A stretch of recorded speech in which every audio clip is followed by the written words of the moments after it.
Bonjour, je suis ravie de vous retrouver pour de nouveaux conseils bien-être et aujourd'hui, on va parler de sommeil. Vous avez des difficultés à vous endormir, vous vous réveillez la nuit et vous vous sentez fatigué au réveil.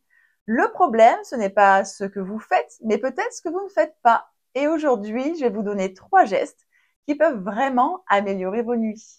En geste numéro 1, pour retrouver des nuits de qualité, consommez des aliments riches en tryptophane à partir de 17 heures.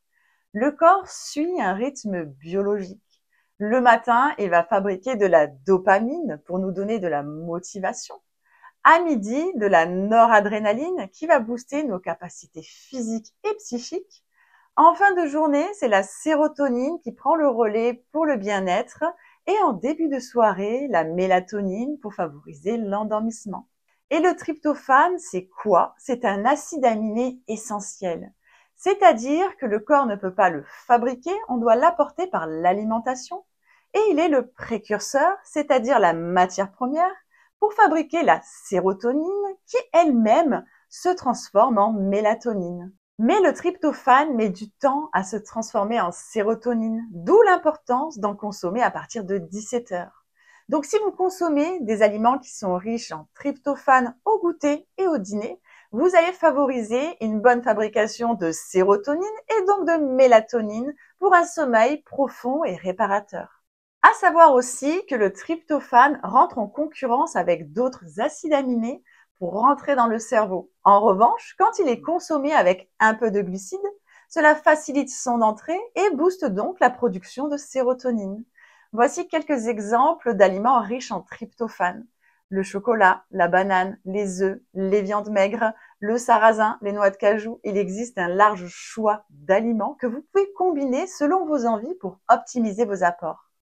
En geste numéro 2, pour optimiser son sommeil, stimuler le nerf vague avant de dormir.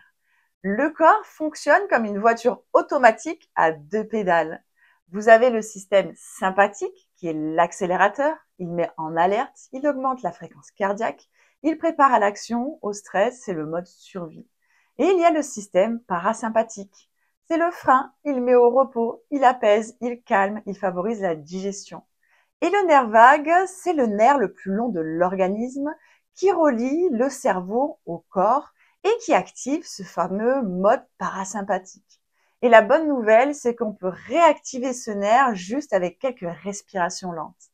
Il existe plusieurs types de respiration, mais 2 sont particulièrement simples et efficaces.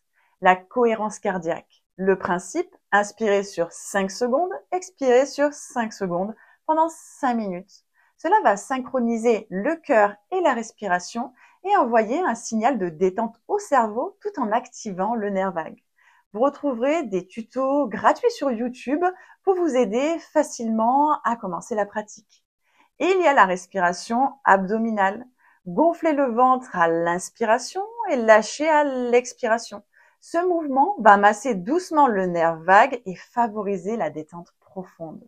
Vous pouvez faire ça pendant 5 à 10 minutes, assis ou allongé, juste avant de dormir. En geste numéro 3, pour favoriser un bon sommeil, s'exposer à la lumière naturelle dès le matin. Le corps suit le cycle circadien. C'est une horloge interne de 24 heures qui règle l'éveil, le sommeil, les hormones et même la digestion. Et son chef d'orchestre, c'est la lumière. Le matin, la lumière va bloquer la mélatonine, l'hormone du sommeil, et stimuler le cortisol pour lancer la journée. En journée, la lumière va entretenir l'énergie et l'attention.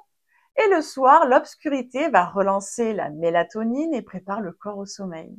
Donc, si vous vous exposez dans l'heure qui suit votre réveil à la lumière naturelle, vous préparez déjà votre corps à un bon sommeil et vous lui envoyez un signal clair, il fait jour.